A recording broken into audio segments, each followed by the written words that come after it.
Hello दोस्तों, नमस्कार। स्वागत है आप सभी का एक बार फिर से। आइए चलते हैं बिहार दिन भर की ताजा और बड़ी खबरों की ओर। लेकिन उससे पहले अगर आपने अभी तक इस चैनल को सब्सक्राइब नहीं किया तो कर ले, जिससे कि आपको बिहार दिन भर की ताजा और बड़ी खबर रोजाना मिलती रहे। पहली और बड़ी खबर, बिहार में एक और मुसीबत। अब बिहार के इस नए संकट की वजह से जा रही लोगों की जान।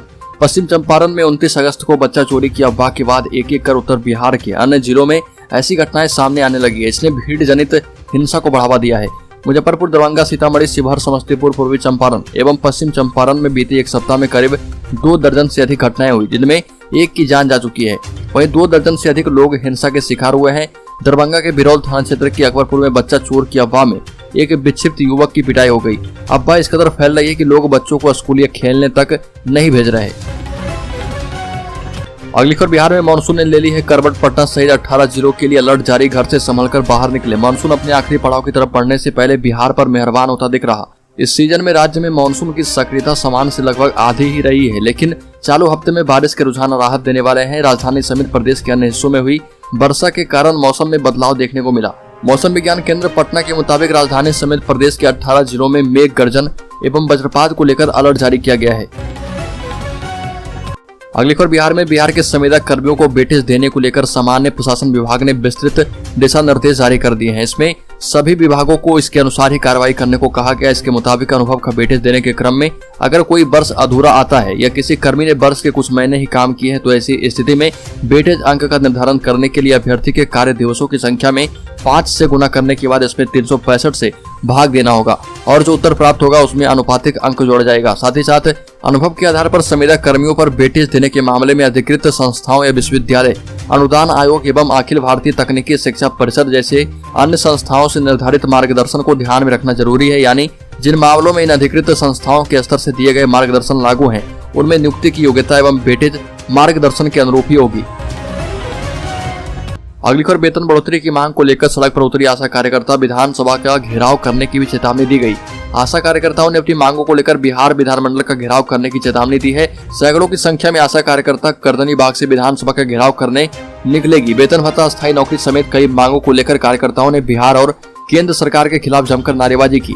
गर्दनीबाग रोड में प्रोटेस्ट कर रही आशा कार्यकर्ताओं की मांग है कि उनकी नौकरी को अस्थायी किया जाए। इसके साथ ही वेतन 3000 से बढ़ाकर 18,000 किया जाए। उनका कहना है कि बढ़ती महंगाई की वजह से 3000 रुपये में घर कैसे चलेगा।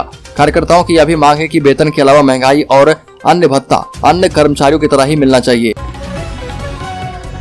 अगली खबर, बिहार में भाजपा ने खेल दिया है अपना दांव। नीतीश कुमार की कार्ड तैयार करेंगे विनोद तावड़े। बिहार में फिलहाल भाजपा के निशाने पर मुख्यमंत्री नीतीश कुमार है। वजह बिल्कुल साफ है। नीतीश कुमार 2024 के लिए समूचे विपक्ष को एकजुट करने में लगे हैं। उन्हें स्वयं भी प्रधानमंत्री बनने की ख्वाहिश है। ऐसे में भाजपा ने नीतीश के विजय रथ को बिहार में रोकने के लिए अपने सबसे भरोसेमंद चेहरे विनोद तावड़े को मैदान में उतारा है। विनोद तावड़े महाराष्ट्र से आते हैं और वर्तमान में वो जेपी नड्डा की टीम में राष्ट्रीय महामंत्री हैं। बिहार का प्रभार मिलने से पहले वो हरियाणा के प्रभारी थे। अगली खबर, बिहार के मुख्यमंत्री नीतीश कुमार ने यह निर्देश दिया है कि पुलिस गश्त की व्यवस्था को सुदृढ़ किया जाए। इसकी निरंतर निगरानी भी होती रहे। विधि व्यवस्था सरकार की सर्वोच्च प्राथमिकता है। अपराध नियंत्रण में किसी प्रकार की कोताही नहीं हो। सभी थानों में लैंडलाइन फोन काम करता रहे। मुख्यालय के स्तर पर इसकी मॉनिटरिंग होनी चाहिए। दरअसल बिहार में विपक्ष की ओर से बढ़ते अपराध के मसले पर सरकार को घेरे जाने के बीच मुख्यमंत्री नीतीश कुमार ने विधि व्यवस्था को लेकर उच्च स्तरीय समीक्षा बैठक की। इस दौरान मुख्यमंत्री ने अफसरों को साफ हिदायत दी है कि अपराध नियंत्रण में किसी तरह की कोताही नहीं होनी चाहिए। मुख्यमंत्री नीतीश कुमार ने बैठक में मौजूद आला अधिकारियों को निर्देश दिया कि अपराधियों को सजा दिलाई जाने को लेकर स्पीडी ट्रायल में तेजी लाएं। अपराध अनुसंधान का काम भी समय पर पूरा करें। अगली खबर, मनमाने तरीके से वार्ड सचिव का चयन करने वाले वार्ड सदस्यों पर होगी कार्रवाई। प्रखंड की सभी 9 पंचायतों में सरकारी निर्देशानुसार वार्ड क्रियान्वयन समिति मधेपुरा के गठन को लेकर वार्ड सचिव चयन करने का कार्य जारी है। लेकिन अधिकांश वार्डों में वार्ड सचिव चयन में वार्ड सदस्यों के द्वारा बिना वार्ड सभा का आयोजन कर मनमाने तरीके से मनचाहा लोगों को वार्ड सचिव बनाया गया है। मालूम हो कि इस बाबत प्रखंड पंचायत राज पदाधिकारी उदय कृष्ण महतो ने सभी मुखिया एवं पंचायत सचिव को खुद की निगरानी में वार्ड सभा आयोजित करने का निर्देश दिया था। लेकिन राज्य के कई जिलों में वार्ड सचिवों के चयन में गड़बड़ियां सामने आई है। ऐसे वार्ड सदस्यों को चिन्हित कर अब कार्रवाइयां की जाएगी। अगली खबर, बिहार राज्य के सभी मेडिकल कॉलेज में मिलेगा सस्ता भोजन। बिहार सरकार कर रही है काम। बिहार के सभी मेडिकल कॉलेजों में अब सस्ता भोजन मिलेगा। स्वास्थ्य विभाग के साथ समझौता पत्र पर हस्ताक्षर के बाद 3 माह में सभी मेडिकल कॉलेज अस्पतालों में दीदी की रसोई खुलेगी।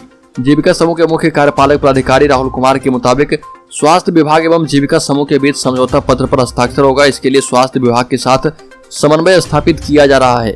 जल्द ही इस दिशा में कार्रवाई की जाएगी। अगले 3 माह में सभी मेडिकल कॉलेज अस्पतालों में दीदी की रसोई का संचालन शुरू किया जाएगा। दीदी की रसोई के संचालन को लेकर बिजनेस प्लान तैयार कर लिया गया है। अलग अलग मेडिकल कॉलेज अस्पतालों में मानव संसाधन की आवश्यकता, पूंजी के निवेश इत्यादि का आकलन करने के बाद इसे क्रियान्वित किया जाएगा। अगली खबर, बिहार के नियोजित शिक्षकों ने समान काम समान वेतन एवं पुरानी पेंशन योजना को फिर से लागू करने की मांग की। कहा कि सरकार शिक्षकों पर ध्यान दे, शिक्षक बच्चों को गुणवत्तापूर्ण शिक्षा देंगे। बिहार राज्य प्रारंभिक शिक्षक संघ का मुंगेर प्रमंडलीय का शिक्षक सम्मेलन आयोजित किया गया था। सम्मेलन में लखीसराय के अलावा मुंगेर, खगड़िया, बेगूसराय, जमुई एवं शेखपुरा के नियोजित शिक्षक शामिल हुए। शहर के चितरंजन रोड स्थित लॉयंस फाउंडेशन हॉल में आयोजित सम्मेलन की अध्यक्षता संघ के जिलाध्यक्ष राकेश कुंदन एवं संचालन महासचिव सत्यप्रकाश ने की। इससे पहले संघ के प्रदेश अध्यक्ष प्रदीप कुमार पप्पू और कई लोग उपस्थित थे। नियोजित शिक्षकों ने एकजुट होकर शिक्षक सम्मेलन में समान काम समान वेतन एवं पुरानी पेंशन योजना को जल्द से जल्द लागू करने की मांग की। अगली खबर, बिहार विधान परिषद के नेता प्रतिपक्ष सम्राट चौधरी की मां और पूर्व मंत्री शकुनी चौधरी की पत्नी का निधन हो गया। तारापुर विधानसभा से विधायक रह चुकी पार्वती देवी 72 साल की थी। लंबे समय से हृदय रोग से पीड़ित थी। रात में उन्हें सांस लेने में दिक्कत होने के बाद जब स्थानीय अस्पताल ले जाया जा रहा था तभी उनका निधन रास्ते में ही हो गया। इधर पूर्व विधायक के निधन की सूचना के बाद पूरे विधानसभा क्षेत्र में शोक की लहर है। अगली खबर, मुजफ्फरपुर में डीएसपी एवं थानाध्यक्षों के साथ क्राइम मीटिंग। जिले में अपराध नियंत्रण और नगर निगम चुनाव को लेकर एसएसपी जयंत कांत ने सभी डीएसपी एवं थानाध्यक्षों के साथ क्राइम मीटिंग की। इस बैठक में नगर निगम चुनाव के मद्देनजर दागी और फरार चल रहे लोगों को गिरफ्तार करने, चुनाव में अशांति एवं हिंसा फैलाने वाले अपराधियों को सीसीए के तहत गिरफ्तार कर जेल भेजने के साथ ही शांतिपूर्ण चुनाव कराने को लेकर सभी आवश्यक कार्रवाई करने का निर्देश नगर क्षेत्र के थानाध्यक्षों को दिया गया है। इसके साथ ही एसएसपी ने सभी थानाध्यक्षों को उनके क्षेत्र में सक्रिय, चिन्हित और फरार चल रहे वारंटियों एवं अपराधियों की गिरफ्तारी सुनिश्चित करने को कहा। अगली खबर, बिहार में हर दिन निकल रहा है 11 टन पॉलीथीन। प्रतिबंध के बाद 2 महीने में लगभग 230 लोगों पर हुई कार्रवाई। उत्पादन पर नहीं लगी है रोक। केंद्र के निर्देश के बाद बिहार के सभी जिलों में 1 जुलाई से सिंगल यूज प्लास्टिक पर प्रतिबंध लगा है। इसके बावजूद भी बिहार के 259 निकायों में हर दिन लगभग 11 टन पॉलीथीन प्लास्टिक से भरे कप, प्लेट, चाकू, ट्रे, कैरी बैग सहित अन्य वस्तुओं की खपत हो रही है। जबकि सिंगल यूज प्लास्टिक के इस्तेमाल पर पर्यावरण संरक्षण अधिनियम 1986 के धारा 15 के तहत 20,000 से 1 लाख रुपए तक जुर्माना करने का प्रावधान है। इसके साथ ही 5 साल की जेल या जुर्माना और जेल दोनों हो सकती है। लेकिन विक्रेता और उत्पादकों पर कार्रवाई नहीं होने से खुलेआम सिंगल यूज प्लास्टिक का इस्तेमाल किया जा रहा। अगली खबर, किसानों के खाते में 7,74,000 भेजे गए। सुखाड़ की स्थिति को देखते हुए राज्य सरकार की ओर से सिंचाई के लिए दिए जाने वाले डीजल अनुदान को लेकर बक्सर जिले के 2191 आवेदन किसानों ने डीजल अनुदान के लिए किए हैं, जिसमें से 1595 आवेदन रद्द कर दिए गए, जबकि 596 किसानों के आवेदन की स्वीकृति प्रदान कर दी गई है। आपको बताते चले कि डीजल अनुदान के लिए पंजीकृत किसानों के द्वारा ऑनलाइन आवेदन किया गया था, परंतु धरातल पर निरीक्षण के दौरान कई मांगों पर कमियां पाई गई। आपको बता दें कि इस मौसम की बेरुखी के कारण डीजल पंप सेट से सिंचाई करने वाले किसानों को अनुदान का प्रावधान किया गया है।